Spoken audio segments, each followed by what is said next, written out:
ကျွန်တော်စာရေးဆရာတန်လင်းမောင်မောင်ဦးရေးဖွဲ့ထားတဲ့စာတစ်ပုဒ်ကိုဖတ်ပြခြင်းပါတယ်ဆရာတန်လင်းမောင်မောင်ဦးဟာနာမည်ကြီးဝတ္ထုတစ်ပုဒ်ဖြစ်တဲ့တန်ချောင်းဝတ္ထုကိုရေးဖွဲ့ခဲ့သူလည်းဖြစ်ပါတယ်လက်ရှိချိန်မှာအွန်လိုင်းစာမျက်နှာထက်မှာ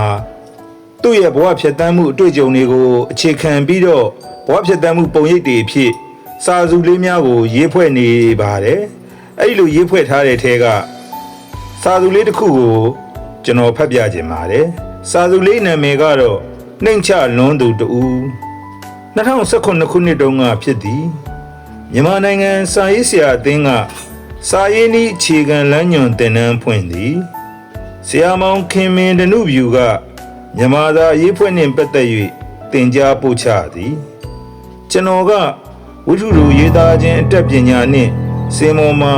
ဟောနီပြောနီဘာသာရပ်တို့ကိုပို့ချလေသည်ဆရာမောင်ခင်မင်းနှင့်ကျွန်တော်သည်ပို့ချခြင်းချင်းမတူကြဆရာကမနက်ပိုင်းကျွန်တော်ကနေ့လယ်ပိုင်းအော်ပြောရအောင်မည်အကြောင်းမတိုက်ဆိုင်၍ထင်သည်စာပေလောကသားချင်းဖြစ်ပေတော်လဲဆရာနှင့်ကျွန်တော်သည်ယင်းနီးကျွမ်းဝင်ခြင်းမရှိခဲ့လူချင်းလည်းတစ်ခါမျှမစုံဘူးကျွန်တော်သည်စာပေဟောပြောပွဲပေါင်း300ခန့်ဟောပြောဘူးတော်လဲဆရာမောင်ခင်မင်းနှင့်တပွဲမျှမဟောခဲ့ဘူးအခြားစာပေပွဲတွေမှာလည်းဆရာနှင့်မစုံဘူးယခုမှစုံမှုကြမှာဖြစ်သည်ထိုနေ့မှာဆရာကနံနက်7:00 နာရီခွဲမှ12:00 နာရီခွဲထိတင်ရမည်ကျွန်တော်ကနေ့လယ်1:00 နာရီမှ2:00 နာရီထိတင်ရမည်ကျွန်တော်ကတင်နန်းသို့လာလျင်15မိနစ်ခန့်စော၍ရောက်အောင်လာတတ်သည်ထိုနေ့ကနေ့လယ်1:00 နာရီထိုးဖို့15မိနစ်မြအလိုမှာကျွန်တော်ရောက်သည်ခန်းထဲဝင်ပြီးလှုပ်ပြီးမှကျွန်တော်မဝင်ပြေကိုရှိန်တက်လိုက်မိအခြားအကြောင်းကြောင့်မဟုတ်အခန်းထဲရှိဆရာများနားနေရန်ချထားသည့်နှစ်ယောက်ထိုင်ကလထိုင်ပေါ်တွင်ဆရာမောင်ခင်မင်းသည်တင်နန်းပြီးသွားပြီဖြစ်သည်ဖြင့်အေးအေးဆေးဆေးရင်းနှီးချမ်းထိုင်တောက်နေသောကြောင့်ဖြစ်လေသည်အမှန်ကတော့ထိုနှစ်ယောက်ထိုင်ကလထိုင်၌ကျွန်တော်ဝင်ထိုင်ခွင့်ရှိ၏ကျွန်တော်ဒီလဲတင်နန်းဆရာပဲလေသို့တော့ကျွန်တော်ရုတ်တရက်ဝင်မထိုင်ရင်ဆရာကိုရှိန်နေသောကြောင့်ပင်ဟုတ်သည်